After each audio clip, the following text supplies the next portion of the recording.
Արամուսում ամուսիններին սպանելու համար մեղադրվողը ցուցմունք է տվել, պատմել, որ իր եւ նրանց միջև տարաձայնությունները 20 տարվա պատմություն ունեն։ 20 տարի ունեցել են լարված հարաբերություններ, տարաբնույթ վիճաբանություններ, որից հետո Թադևոս Հովակիմյանը համարելով, որ իր ինքնասիրությունը ծայրահեղ ոտնահարված է, վերջինիս մոտ հանցավոր դիտավորություն է առաջացել Գևորգ Ղազարյանի կյանքից զրկելու։ Մեղադրյալ 61-ամյա Թադևոս Հովակիմյանը ըստ մեղադրանքի 3 ժամում 4 սպանություն է կատարել։ Նախ սպանել է իր հարևանությամբ ապրող ամուսիններին, այնուհետև կյանքից զրկել Ակունք գյուղում հանգստացող զույգին։ Քննիչը նախ ամուսինների սպանության հանգամանքներն է ներկայացնում։ 2025 թվականի հոկտեմբերի 12-ին նախապես իր տան արտաքին հատվածում տեղադրված տեսաձայնագրառող սարքերի միջոցով հետևել է Գևորգ Ղազարյանի շարժին եւ առավոտյան նկատելով, որ վերջինս կնոջ հետ գնացել է դաշտամիջյան հատված, իր հանցավոր մտադրությունն իրականացնելու համար վերցնելով իր հետ նշված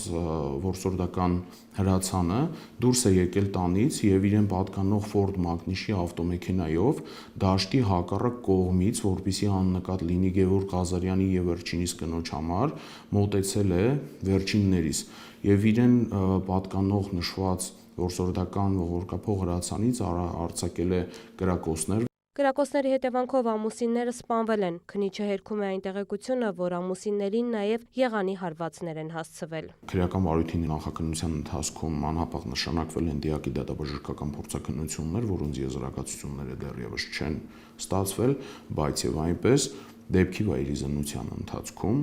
փորձագետի մասնակցությամբ վերջինս հայտարարել է, որ վնասվածքները հրազենային են։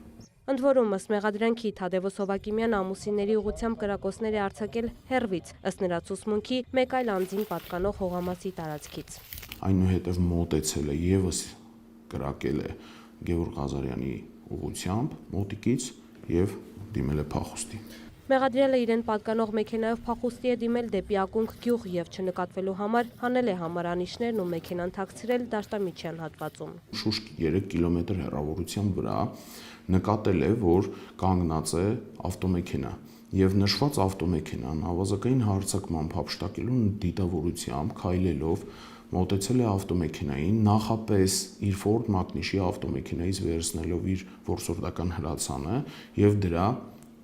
փամփուշտները չկրակված։ Ավտոմեքենայի մոտ 46-ամյա Վահե Մարտիրոսյանն ու 44-ամյա Մարինե Հայրապետյանն են եղել, որոնցից պահանջել է մեքենան, սակայն մերժում ստանալուց հետո ըստ մեղադրանքի արձակելով 9 կրակոց սպանել նաև նրանց։ Այնուհետև մեղադրյալը փորձել է թաքցնել նաև ավազակային հարձակմամբ հափշտակված մեքենան, ներսում թողնելով իրեն պատկանող որսորդական հրացանը։ Վահե Մարտիրոսյանի եւ Մարինե Հայրապետյանի դիերը հայտնաբերվել են դեպքի հաջորդ օրը։ Մեղադրյալը հայտնաբերվել է առաջին սպանությունից 6 ժամ անց Ակունքում ապրող մոր եղբոր տանը։ Դեպքի վայրիզնությամբ հայտնաբերվել են 2 մեքենաներն էլ, հափշտակված մեքենայում նաև հրազենն ու 35 չկրակված փամփուշտ։ Ըստ նախաքննական տվյալների, Թադևոս Հովակիմյանը իր հետ տանից վերցրել էր շուրջ 50 չկրակված փամփուշտ։ Իսկ ինչ է եղել 20 տարի առաջ։ Ըստ նախաքննության ընթացքում ձեռբերված տեղեկությունների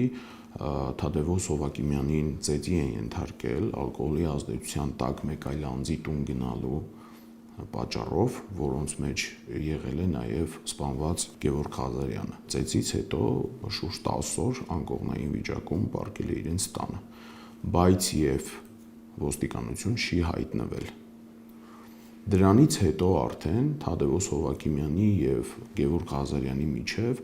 անդադ տեղի ունեցել թեթև հակասություններ, կենցաղային բնույթի վիճաբանություններ։ Ըստ քննիչի Հովակիմյանին որսորդական հրացան հատկացվել է սահմանված ընթացակարգերի պահպանմամբ։ Քննիչի խոսքով ոստիկանները պարբերաբար այցեր են կատարել, ստուգել զենքի պահման կանոնները։ Դեպքի օրը Հովակիմյանը թմրամիջոցի կամ ալկոհոլի ազդեցության տակ եղել է թե ոչ, կպարզվի նշանակված փորձաքննություններով։ Հովակիմյանն ըստ քննիչի ընդունել է սպանություններ կատարելու հանգամանքը, նա 2 ամսով կալանավորվել է։ Աղմկահարույց սպանություններից հետո իրավիճակը բնակավայրում լարված է։ Վարույթ Հայտնի իրականացնող մարմնի որոշմամբ Թադևոս Հովակիմյանի ընտանիքը դուրս է բերվել համայնքից։ Լուրերը Արամուսում փորձեց նաև վարչական ղեկավար Ստեփան Հակոբյանից ճշտել, արդյոք մինչև դեպքը նրան հայտնի եղել է տարաձայնությունների մասին, ինչ քայլեր է որպես ղեկավար ձեռնարկել։ Հովակիմյանը այլ հարևանների հետ եւս տարաձայնություններ ունեցել է, թե ոչ։ Հակոբյանն ասաց կխոսի, եթե Աբովյանի համայնքապետարանի լրատվականից թույլտվություն ունենա։ Աբովյանի համայնքապետի մամուլի քարտուղարը վարչական ղեկավարին արգելեց խոսել, մեծ հետ հեռախոսազրույցում ասաց, թե հանձնարարական կա չխոսելու, ում կողմից չասաց։ Թադևոս Հովակիմյանի պաշտպան Արամ Ասլանյանը եւս հրաժարվեց դիրքորոշում հայտնել, պաշտպանյալից համաձայնություն չուներ։